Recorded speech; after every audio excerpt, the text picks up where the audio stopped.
what's next in terms of, okay, what do Democrats do? It's not complicated. It's called going back to basics.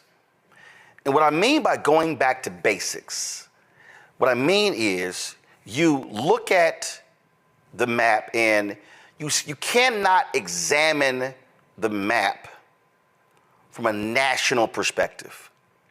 And everybody listen to me what I'm talking about. So if I sit here and look at, like I was just reading a story.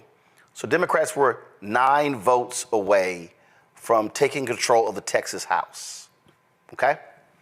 Colin Allred spends $80 million just to lose by 900,000 votes to Ted Cruz.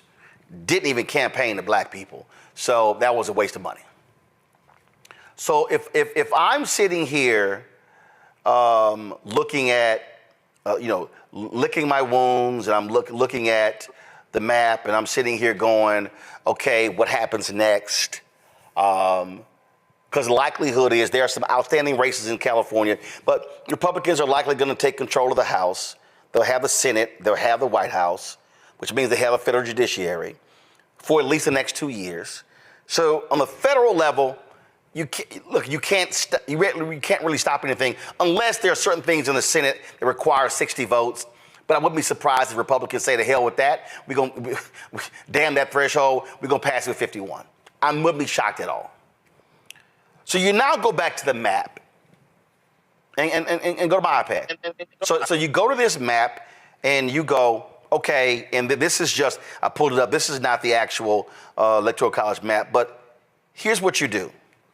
You stop looking at this from a national standpoint. So what you do is you sit here and I'm tapping it. So you see Virginia right there? What I do is I go, there are elections next year in Virginia. 23 Democrats took control of the House in Virginia and they control the Senate. So what do? You focus on Virginia and keeping the House, and Don Scott remains Speaker of the House. That's what you do. There's a state Supreme Court seat in Wisconsin. Right now, Democrats have a 4-3 majority. You know what you do? You win that seat to go 5-2. You then begin to look at other states and begin to say, where are the mayoral elections, city council elections, county elections, state rep, state senate, gubernatorial, those races? That's actually what you do. You have to, you grab power where you can grab power. So let's take North Carolina. Democrats did not, Vice President Kamala Harris, and let's just talk about the white folks in North Carolina, okay? Democrats won a slate of offices, but they voted for all these people, but not the top of the ticket. That's real interesting. That's another conversation. So you now go, okay, in North Carolina, on Tuesday, Democrats did not take control of the House or the Senate, but they did win enough races to reduce the Republicans, so now they no longer have a supermajority. So now the Republicans can't overrule the governor with a veto-proof majority. That's what you do. You now begin to look at the map and begin to study the map and say, where do we go to get wins? Because when the question was asked by Michael about voting, y'all, voting in America really still is a state issue, a county issue. So now you begin to understand what we go after. And that's really how folk have to be thinking. You can't be fixated on 2028, Matt, if you skip 25, 26, 27. You got to focus on 25 to then focus on the midterms in 26, and then focus on the local races in 27, and then focus on those local, state, and the national races in 2028. That's actually the path forward. Matt? Yeah, I'm sorry, Roland. I can't see you, so I apologize if I missed that cue. But me neither. I think, in any event, I think that we need to focus more on systems. That's one of the things I think you've spoken to before, and you spoke to right then, is we need to look at every aspect of it. Not only where do you get wins, but what parts of the system need to be leveraged to be successful. And like we've talked about, here in the local county that I live in, when I moved here 13 years ago, it was blue. It went almost all red this time. It's now, it used to be purple. Now it's straight up red. All these people lost. And I tell you that to say that's because the Republicans had a concerted approach to attack every single part of the system, every single element and layer of local government. They threw a bunch of money in and they just attacked every single thing. And I think sometimes what we do as Democrats is we too often focus on the outcome and trying to play the game the right way to get to the outcome, where Republicans have historically, or at least in the last several decades, focused on the systems, every part of the system. How do you change the rules? How do you get the actual, position? How do you change this from an individual to a board, and then you stack that board with gubernatorial appointment? I mean, every aspect of it. So when we have a more systemic approach, I think it will yield the results, along with the strategy of not only where do you get votes, but I think we also have to have a serious conversation about the abolishment of the Electoral College. I mean, it's crazy. I know that this time Mr. Trump did not lose the popular vote, but it's still crazy that you can have an outcome where you have a popular vote that's lost and somebody still wins because of the Electoral College. We can talk about that, in terms of a system, but in this day and age, I don't know that it serves the same purpose that it should, because we essentially live in a globalized country. It's a series of states, but having each of these little rules that applied as it relates to electors and who gets to vote and all of that, I mean, it makes it a more cumbersome process than I think it should be. And I think we need to have a serious conversation about that from a system. Well, I get that, but here's why for me, I can't waste any breath on Electoral College, because that requires a constitutional amendment. And, exactly. And that means I got to get it passed in the House, passed in the Senate, but what, 2/3? President signs it, vote. and then it has to get approved by 3/4 of all states. And let's be real Let's be real clear, okay? Not gonna happen. People talk about it. Let me go back to this map here. So let me go ahead and change. So Trump won Arizona, Trump won Nevada, Trump won Idaho. So let me change that. Colorado, New Mexico, Minnesota. Okay, he wins Wisconsin, Michigan, Illinois. Gotcha. He wins Pennsylvania. So right here, here's why Electoral College ain't gonna get changed, because Idaho 4, Montana 4, North Dakota 3, South Dakota 3, Nebraska 5, but 4 red, 1. Kansas 6, Iowa 6. Then you got Wyoming. Again, Utah 6, Nevada 6. Go ahead, Arkansas 6, Mississippi 6, Alabama 9, West Virginia 4, Kentucky 8. Anybody under 10 Electoral College votes, ain't none of them voting for that. Because remember, Republicans win control because of land. And if you actually go back, North Dakota and South Dakota, they were split specifically to cement power. There's no reason why North Dakota and South Dakota are two separate states. Those are little bitty ass states, okay? But the folks who live there, they have electoral power because they are locked in.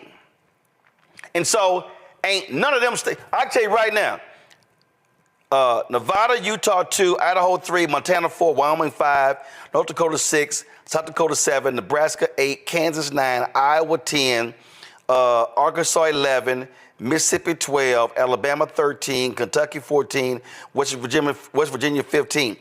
that's 15 of the 50 states, ain't none of them voting because they're going to say, oh, well, no one will ever even pay attention. But here's the crazy thing. No one pays attention to those states right now anyway, because the election now is now only a 7-state thing. It's pretty much, oh, I can't win Texas, I can't win this, I can't win that. I'm just gonna go ahead and ignore it. And so that's what's going on there. But I'm gonna go back to this point, Kelly, why again, people are despondent, they're angry, they're frustrated, they're upset. But the reality is, you go back to basics because power is still power. Power in a mayoral race, power in terms of city council, power in terms of school districts, power in terms of county races, power in terms of state races. You have to chip away at this. Yes, Republicans in a lot of these red states have gerrymandered districts to guarantee them. But look what happened in Wisconsin. In Wisconsin, they flipped the state Supreme Court. And what happened by flipping the state Supreme Court? They ruled against political gerrymandering. Then they rule against their ballot drop boxes. If they win in April, Democrats can go from being down 4-3 to being up 5-2. North Carolina, that was a time when North Carolina, they actually had a 61 majority. Then Sherry Beasley, when she lost by 401 votes, it went to 4-3. Next election, it flipped, Republican 4-3. Now it's 5-2, and they're duking out in one of the races there. And so this is where folk have to understand you can't ignore races like state Supreme Court races, because when you control the state Supreme Court, you control the people who make determinations about the laws of the state. So that's why I'm saying folk got to just reassess and go, wait a minute, how can I now look at this thing differently? Because you have to understand it starts with having power and winning power. True, but at the moment, as far as Democrats are concerned, who has power? It's the establishment of the Democratic Party, right? And on the federal level. On the federal level, yes. But I'm talking about how do you take local power, which then local power leads to state power leads to federal power. That's what I'm talking about. I know that's what you're talking about, but what I was getting at was money.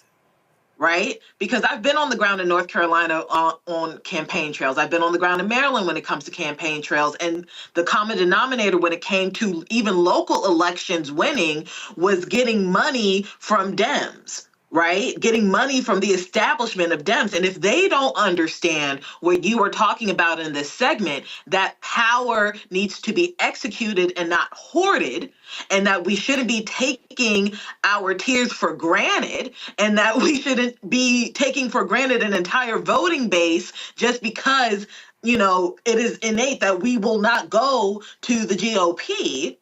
If they don't understand that, then I don't know if this is going to happen. Hold on. Right? Hold up. But you said North Carolina, right? Mm-hmm. But it did. What I'm actually talking about, that actually happened this year. This year, Republicans right now have a supermajority in North Carolina, meaning they can override any Democratic veto. Democrats focus on state races. They were able to break the supermajority. They won. Give me 1 second. Let me pull it up. Let me find it. Timeline. Give me content. Let me pull the data up. What you actually saw, results and data. Come on. Let me launch the election results dashboard. Okay. Election. So when I look at North Carolina this year, display results, office, Council of State. So when I look at, go to my iPad. This is the actual results in North Carolina this year. I can't see anything. Okay, I'm not sure. Guys, y'all figure out why they can't see, but I'll tell you. In the governor's race, Josh Stein, the Democrat, won governor. Lieutenant governor's race, remember, you have a Democratic governor right now, Roy Cooper, and a Republican lieutenant governor, Mark Robinson. Well, with the election, there's now a Democrat lieutenant governor. The attorney general in North Carolina is Jeff Jackson, Democrat. Mm-hmm. The state auditor is Democrat. Agriculture commissioner, the Republican won. Commissioner of insurance, Republican won.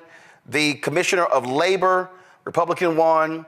Secretary of State, Democrat won. Superintendent of public education, Democrat won. And the treasurer, Republican won. So those are the state races. That's a perfect example of so Democrats in North Carolina won the major races in the state. They clawed back some races on the state representative level. And so now Republicans don't have a total lock on the state. So what I get that. So I'm saying, so what I described, that's what they did in North Carolina. I'm not disputing what they did in North Carolina, but North Carolina was able to do that because of money. North Carolina was already considered a battleground state that the established Democratic Party saw as worth investing in. You have an entire Bible Belt that the Democratic Party establishment just kind of writes off as a red state and does not actively invest in the Dems on the ground trying to flip it blue. Georgia was the first time in years where that happened. That's how it flipped blue in 2020. And they're not doing that for Mississippi. They're not doing that for Louisiana. They're not doing that for Tennessee and Arkansas. They're not doing it for the Bible Belt. That's my point. They're not, but Georgia flipped because they didn't wait on national. That's exactly what I'm talking about. They didn't wait on. They also had an infrastructure strong enough to do that as well. No. It's kind of a egg situation. No. They created the infrastructure. It's exactly what I'm talking about. What they did in Georgia, in 2012, after the election, I'm at CNN. Congressman Chris Van Hollen of Maryland, who was over the DCCC, is waiting to go on. And I say to him, man, when are you guys going to invest in building an infrastructure in Georgia and Texas? I said there are 2.1 million eligible Latinos in Texas unregistered.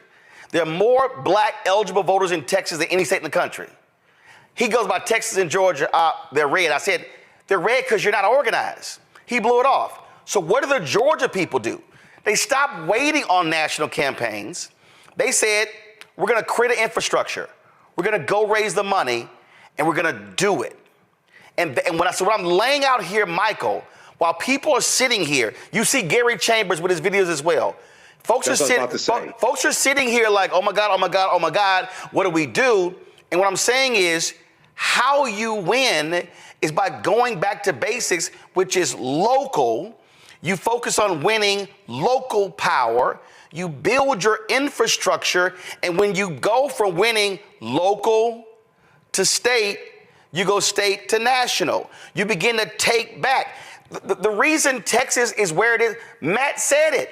In 2020, the Republicans started investing heavily in counties along the border. That's why the map flipped. Democrats just assume we got it. Nola Haynes on election night warned us, y'all, California is getting redder and redder. And if you look up the map, that's the case. So what I am arguing, while people are sitting here mad and frustrated, I get it. Go through your grieving process.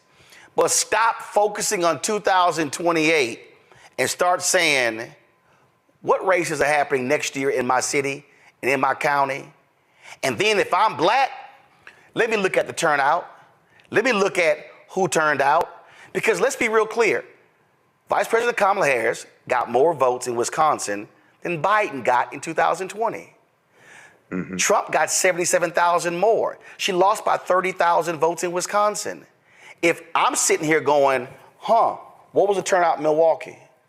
What was the turnout in the other cities with big black population? She loses in Michigan by some 80,000 votes. If I'm sitting here if I'm in Michigan, I'm going, why did Detroit turn out at 47%? Maybe if I get Detroit from 47 to 70%, that makes up for whatever he got. Let me look at Pennsylvania. How did she lose Pennsylvania? Oh, what was turnout in Philly? Oh, was it down 10, 15 points? And if I got Philly black turnout from whatever the number it is, and I can't wait to see what it is, if I move it to 70, that actually makes a difference. What I'm saying is people should be sitting here, not just losing their minds and going crazy, but saying, you know what? Let me focus on the next race and then let my guy, and then let my woman, elect my person, and stop trying to focus on, oh my God, what's going to happen over the next 4 years? Go local and build. Yeah, you have to build power where you live, build power locally, run for those local elections, raise money for those local elections, whether it's school board, city council, mayor, et cetera, county executive, county commissioners, things of this nature, state legislature as well. So a couple things here quickly. So I saw the video from Gary Chambers, okay? A friend of mine sent that to me, and I saw people on my social media platforms talking about it. And I think what Gary Chambers is talking about is extremely important. And we've talked about this here on this show. I've said it as well. We have to focus on building this black political infrastructure. And I'm neither Democrat nor Republican, but also understand how to use Democrats as a tool to accomplish what it is that we want. So what Gary Chambers was saying, 55% of African Americans live in southern states, Mississippi, Alabama, Louisiana, things like that. And he was saying, instead of, and I'm paraphrasing, instead of spending more money to chase white women and white people in the blue wall states, Michigan, Wisconsin, Pennsylvania, things like that, invest that money in Mississippi, Louisiana, Alabama, et cetera, where you have a higher concentration of African Americans. Target African Americans, get them to turn out, get those numbers out, and you can win a lot of those states now that are red. But before you can ask people to invest nationally in Alabama, you're going to have people in Alabama organize Alabama. Oh, I agree. We had I did a panel in Mobile, Alabama, Friday. Congresswoman Terry Sewell was on the panel, and she talked about the state of disarray the Alabama Democratic Party is in. She said that they are in an utter state of disarray. And so my deal is, what you do is you have to tell people to tell them, hey, you got to organize where you are and build from there. You can't wait for the folk national to come down to you if you ain't got nothing for them to invest in. I agree. And I think what Georgia did when they built that infrastructure in Georgia, Stacey Abrams and Nsé Ufah and the rest of those activists down there, I think that can serve as a model for us to replicate in other states, but especially those southern states that have a large African-American populations. Okay, but I totally agree. You got to build that infrastructure locally. Right, but see, again, so what I'm laying out, that's, again, that frustrates people, is that what I hear from people is, oh my God, what do we do? Oh my God, what do we do? And they're frustrated, and I get all of that. And what I'm saying is the way you do this is in terms of how do you organize local, and it's just this is, I look at this here, Matt, and I guess the reason I'm stuck on this because I'm the son of two people who co-founded a civic club in our neighborhood. So there's nothing more local. There's nothing more local than a neighborhood. Because I always say nation, state, city, block, street, house. That's literally in terms of how we're built. And I saw how they wanted to transform our neighborhood of Clinton Park. And they transformed the neighborhood by first saying, I need to get with like-minded people. Then like-minded people said, we need to create an organization. Then like-minded people created the organization. It was the Clinton Park Civic Club. They met in houses. They then went, okay, what we gonna work on? Well, first thing we're gonna do, we're gonna do a trash pickup. We're not gonna pick up trash on every street in the neighborhood. We're gonna pick up trash on one street in the neighborhood. That's what they did. Then the next month, okay, let's do 2 streets. The next month, let's do 3 streets. Then they went from picking up trash to saying, and we got these abandoned houses turned to crack houses, overgrown lots. Who's over that? Who controls that? How does that get taken? Oh, is that city, is that county? Who condemns the property? Oh, you know what? We're going to go, got it. Then they focused on that. Then they said, well, you know what? Man, we did this and we did that. That worked out. You know what? We really need some stepped up police patrols. Well, who's the police commander over this in the community? Who is he? We're going to meet him. We're going to get his number. We're going to talk to him. So when we got a problem, we're going to call directly to you.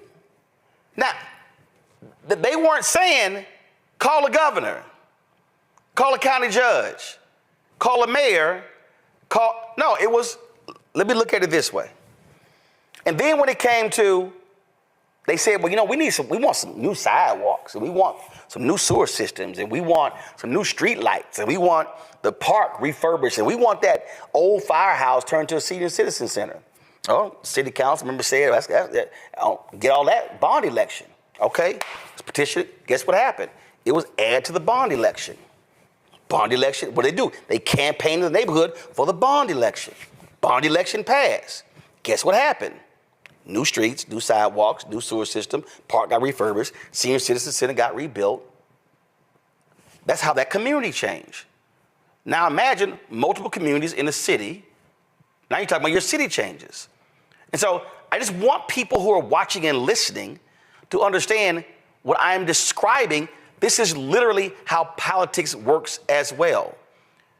And so you can't worry about a presidential is every 4 years. A gubernatorial is every 4 years. U.S. Senate races every 6 years. Congressional is every 2. So people have to be thinking this way as opposed to believing, you know what, there's nothing that I can do to change the direction of the country for another 4 years, when in fact, wherever somebody's listening to me right now, there's likely an election next year if they focus on it.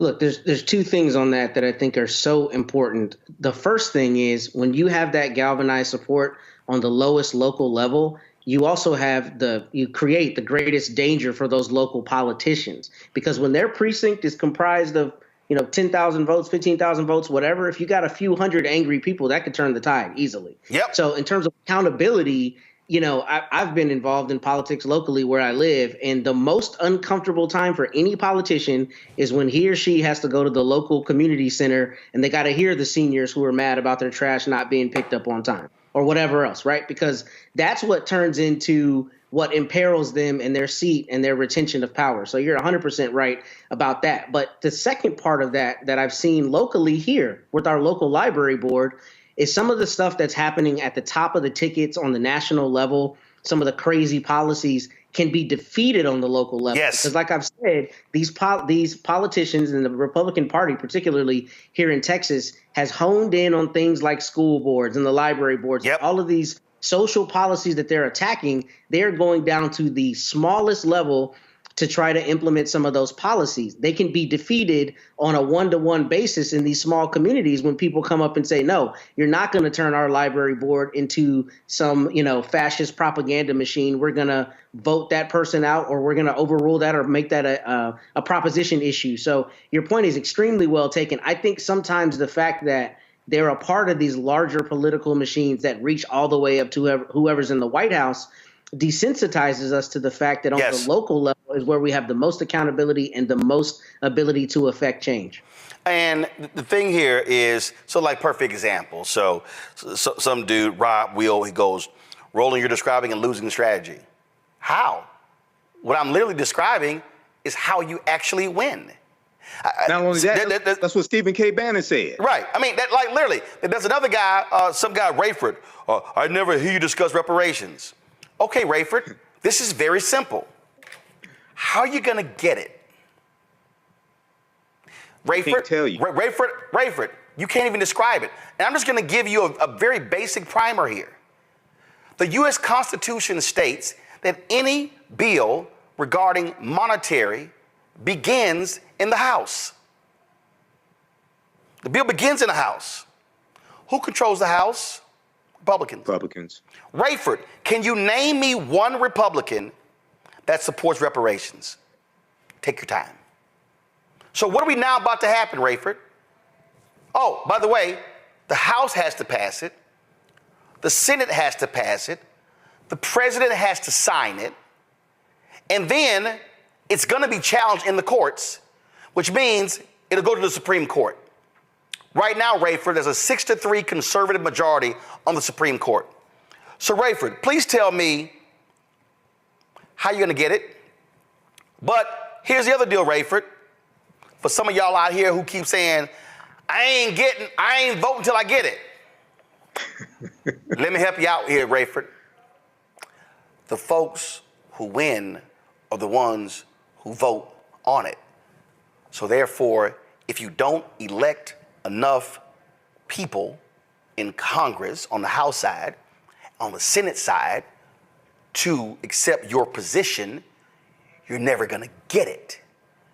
And if you don't elect the person in the White House who accepts your position, you're not going to get it.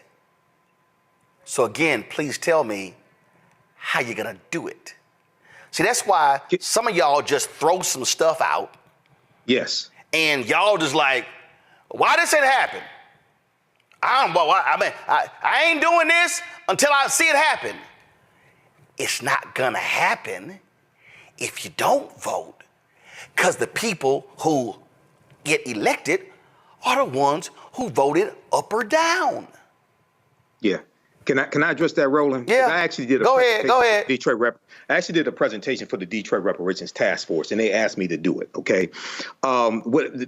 Most people that talk about reparations, and I may step on some toes, but I really don't care. Most of them don't understand reparations. Okay. The root concept of reparations is to repair damage that was done. Okay, you first have to analyze the actual damage that was done and the laws and policies put in place that inflicted the harm to understand what you're trying to repair. The structural inequities that exist today, they are the legacy of slavery. Okay, when you deal with the 8-to-1 racial wealth gap, when you deal with the home ownership gap, things of this nature, when you deal with the legacy of African American farmers losing their land, things like this because they were discriminated against from the U.S. Department of Agriculture, et cetera. When you look at the $2.2 billion that went to African American farmers and farmers of color that was in the Inflation Reduction Act to start to address decades of discrimination. That is part of repairing the damage. No Republicans in the House or the Senate voted for the Inflation Reduction Act. OK, so you have to understand how to attack the structural inequities that exist today and put laws and policies in place to do that. Just thinking that you're going to get cash payments or get 27 trillion, whatever the hell number you want to put on it, that's not going to happen. Because also, when you study Title VI of the 1964 Civil Rights Act, Section 601, non-discrimination and federally assisted programs, race-based policies are illegal at the federal level. So thinking that you're going to get massive cash payments, trillions of dollars for the descendants of African Americans, that's not going to happen. It's not going to pass the House. It's not going to pass the Senate. You need 60 votes in the Senate. No Republicans support reparations. OK, then if somehow it does pass and get signed into law, it's going to be overturned by a 6-3 conservative Supreme Court. So people really have to understand the process of how to repair the damage that's been done. But a lot of this stuff out here, and I'm just going to be honest, I don't care who doesn't like it. A lot of people are pimping reparations, and they're preying on Black people's emotions out here. Now, you do have a lot of African Americans, I know them, who are very sincere and that they've been involved in the struggle for decades. But you also have some reparations pimps out here as well. You got to be able to distinguish the two. Kelly, here's very interesting.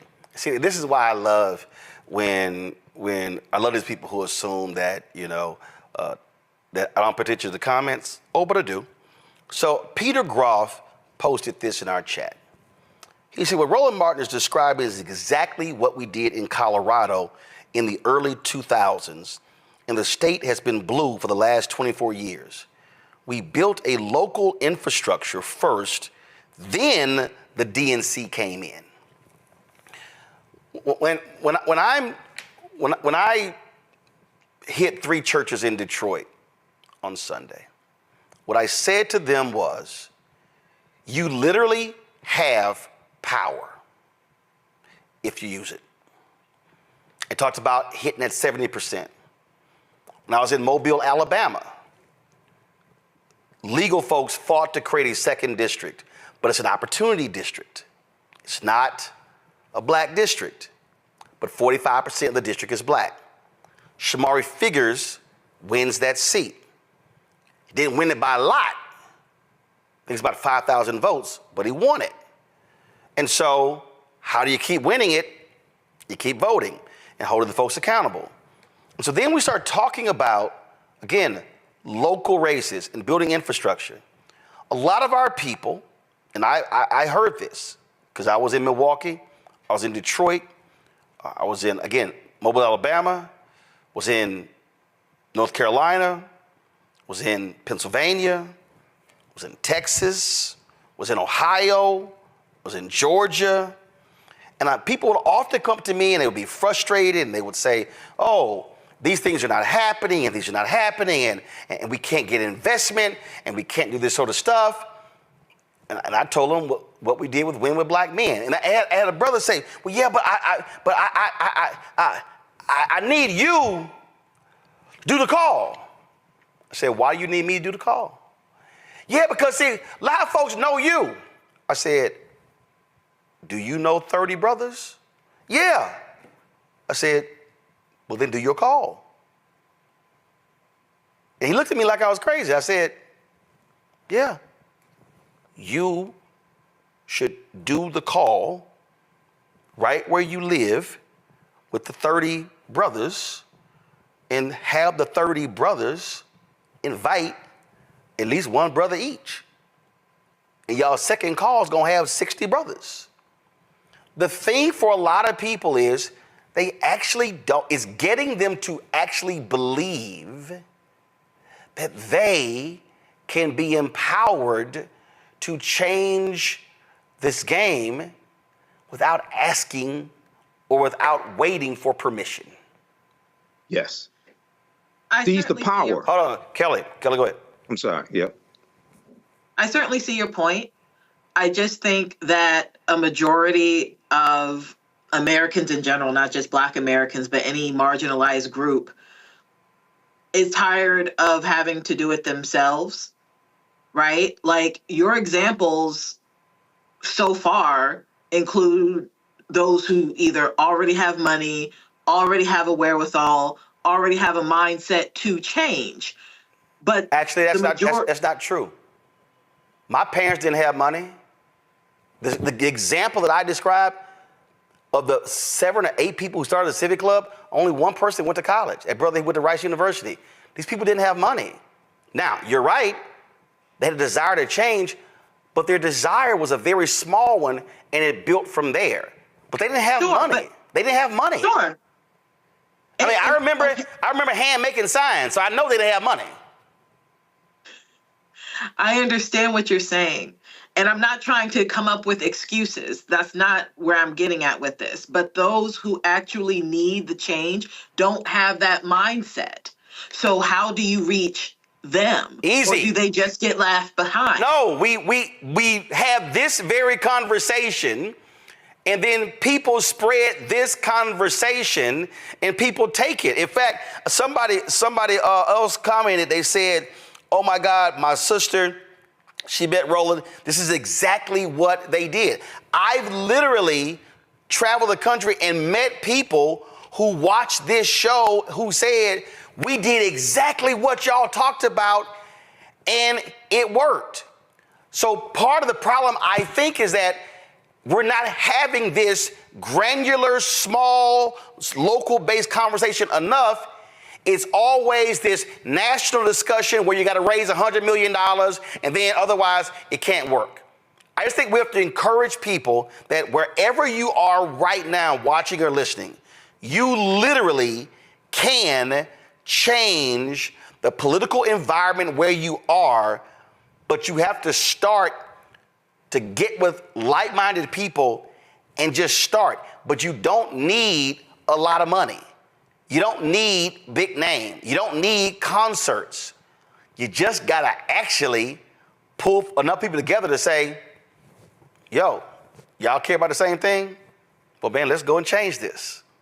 I just want people to start. Yeah. I just want people not to be so frustrated that they think they're powerless. And that's what I mean. Right. Can I say something? Go ahead. I think... No, but go ahead. I'm sorry. And then I'm coming back to Kelly because I have to ask her something. Go ahead. I think at the root of this, Roland, a big part of this is that African Americans have to think that they are worth fighting for, okay? Because when you consume music and imagery that dehumanizes you and calls you all types of derogatory names, things like this, you think, some of us may think that we don't deserve to have more, and this is just how it's going to be. So you first have to have the mindset that you are worth fighting for. And this is worth fighting for your children, your grandchildren, et cetera. I just wanted to say that, and then I wanted to just address something with the Japanese Americans. No, hold on, no, I can't. No, I got a guest waiting. So go ahead. Go ahead. So there are a lot of black agents, a lot of students, and we don't know, Kelly, where this is emanating from. The FBI is investigating. There's text messages going around. People are saying, show up at the plantation on a certain date, whatever. And there are some college students that I've heard from a lot of different people, and they've been saying that, oh my goodness, these young folks, they're scared about what's going to happen. And one of the things that I'm hearing and seeing is that the different groups, especially on HBCU campuses, where they're saying, okay, we didn't get the result that we wanted, but we're going to be around for another 50, 60, 70 years. And so we can't check out right now because this is still our country. Your thoughts about that attitude? The attitude regarding the text messages and just... No, regarding I've heard some students who said, listen, I know some of my peers are devastated, really upset because Vice President Kamala Harris lost, but they also looking at the fact that, you got another 40, 50, 60, 70 years on this earth. What you gonna do? For sure. And I applaud those people who think that way, but at my juncture, I just don't. I am tired. I am worn the fuck out. It is, and I hate saying it that way, but my God, I'm tired. I have so much on my plate, and this is not me to complain and vent and bitch and moan about it, but I think about what millennials alone have gone through just since 2001, starting with 9/11. We have gone through unprecedented times every fucking time, right? We haven't caught a break. And for this election to be that one more unprecedented time, how much more do you want from me? I'm just fucking tired. And I know I'm not the only one who feels that way because I'm talking to people who are also just fucking tired. So if these young babies want to take up the mantle and fight on because they feel like they got 70 plus years on this earth, I don't know if we got 70 plus years on this earth. Frankly, our water's about to be some shit. Our infrastructure is about to be some shit. Our jobs are about to be gone. It's what exactly are you fighting for besides dignity and humanity? That is worth fighting for. I want to be clear. But where are you going to exercise that if everything else is laid to waste? So that's not hyperbole. So I get what you're saying. I get we need to start on a granular level like our grandparents did, et cetera, and build our way up. But we haven't even had a break to do that. My God, you said your parents didn't have money. They had a house. So my generation is the first generation that didn't have the house. So I'll say this. There is zero what I say we, post-civil rights movement generation. So my birthday is Wednesday, born November 1468. There literally is nothing that we have endured since 68 that can remotely compare to anything before 68. It ain't even close. Not even close. And so what I would say to anybody, I get being tired. I get being frustrated. I get all of that. But the one thing that I am absolutely thankful for is that there were folk before us who were tired of getting their ass kicked, who were tired of dogs, who were tired of going into department stores and couldn't try on clothes, who were tired of having degrees from HBCUs and they couldn't go work in corporate America. And they were forced to be janitors or teachers, or the folks who actually were in the military, who fought for the country and they couldn't take advantage of the GI Bill. The one thing I am thankful for is they didn't get tired. And when they were tired, they kept going. And so I remember when I was on the board of NABJ and we went after CNN, and I wanted to use a clip of something that Bernard Shaw said. And Bernard Shaw said to me, Roland, it's simply y'all's time. Every generation has had its moment. It's now your turn. And what I will say to every millennial and every Gen Z, it's now your turn. You are going to have to fight for this the same way the folk who position you where you are had to fight for it. And thank God they did not quit. And some did, but I'm glad a lot didn't. And I'm glad they persevered. And I'm glad they fought through. But they absolutely got their asses whooped. They couldn't even look white folks in the eye walking down the street. They had to actually step aside. They actually, the stuff that, it pales in comparison. But thank goodness they kept fighting. When you talk about blackness and what happens in black culture, covering these things that matter to us, speaking to our issues and concerns. This is a genuine people-powered movement. There's a lot of stuff that we're not getting. You get it, and you spread the word. We wish to plead our own cause. Too long have others spoken for us. We cannot tell our own story if we can't pay for it. This is about covering us. Invest in black-owned media. Your dollars matter. We don't have to keep asking them to cover our stuff. So please support us in what we do, folks. We want to hit 2,000 people, $50 this month, raise $100,000. We're behind 100,000, so we want to hit that. Y'all money makes this possible. Check some money orders. Go to P.O. Box 57196, Washington, D.C. 20037-0196. PayPal is R Martin Unfiltered. Venmo is RM Unfiltered. Zelle is Roland at RolandSMartin.com.